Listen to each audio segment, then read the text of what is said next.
With us this morning is Simon Russell. He's head of the European Technology Investment Banking Group at Thomas Weisel Partners, the firm that sold MySpace to Rupert Murdoch's News Corp back in 2005.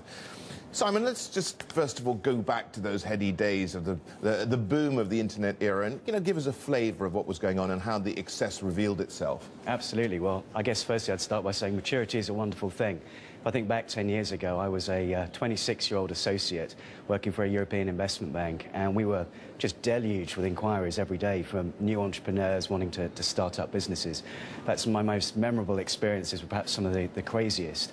I remember being at an internet conference in New York just a week before the NASDAQ peaked and then crashed.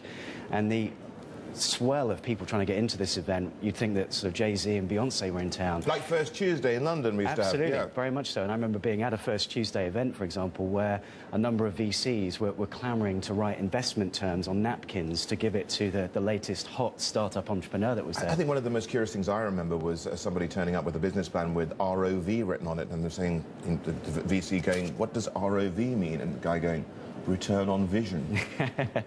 Absolutely. It was very much that kind of climate where the ideas were big and bold, but the business models were often quite immature.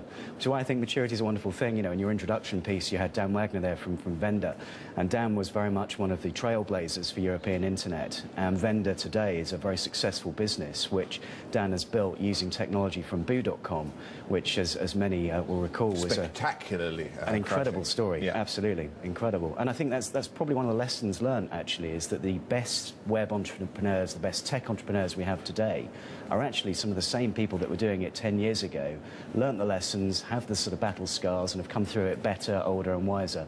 And the new businesses we're seeing are actually the places where I think investors can make a lot of money. Well, what other lessons have we learned, not just those which had another go afterwards and used that technology in the right way? Well, I think probably the way I'd look at it is that I think markets are always quite manic depressive. And if we look back 10 years ago, the markets were in sort of a full flood of mania. If we look back just a year ago, markets were deeply depressed. Yeah, I mean, you look at nowhere near where we were with the NASDAQ. I think we can have a look at that, 10 years ago. Absolutely, you're absolutely right. But if we look at technology as a sector, in the last 12 months, it's actually been one of the leading sectors for investment return. And I think that's because fundamentally the best tech and internet companies that are around today have pretty robust business models. They're pretty cash generative. They didn't really use much debt, if any debt at all. Typically, this is an equity-financed sector. And actually, those businesses are run by the older, wiser entrepreneurs that, have made sure that this time they're giving investors a real return, not just a return on vision. Because everybody wants to know, where do we go next? We've, seen it move now to social networking websites, Twitter, Facebook, of course. What's next here, Simon? Absolutely. Well, I think if we're looking at various themes around, social networking is definitely a big theme, and it still remains very important. What I think is interesting is actually the tools and the kind of games and the environments that are being built on social networks. So even my daughters, who are probably, picking up sort of technology really for the first time, aged 10 and 6, are avid users of, social networking games, for example. You take a company like Playfish that was bought by EA back in November for $275 million. It's a business with small revenues, but huge user base, all avidly pursuing new games through Facebook and other social networking platforms.